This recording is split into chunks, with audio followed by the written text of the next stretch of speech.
Welcome to Chillin' 101. We hope this video helps. In this video, I will show how to reset Volkswagen Passat tire pressure light, only way. Start by parking on a flat surface and switch the ignition to on without starting the engine. Next, confirm each tire has the recommended pressure and repair any leaks before proceeding.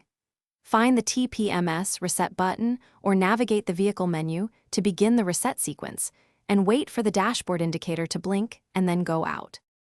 Begin by locating the TPMS reset button, usually under the steering wheel or in the glove box, and press it until the indicator flashes.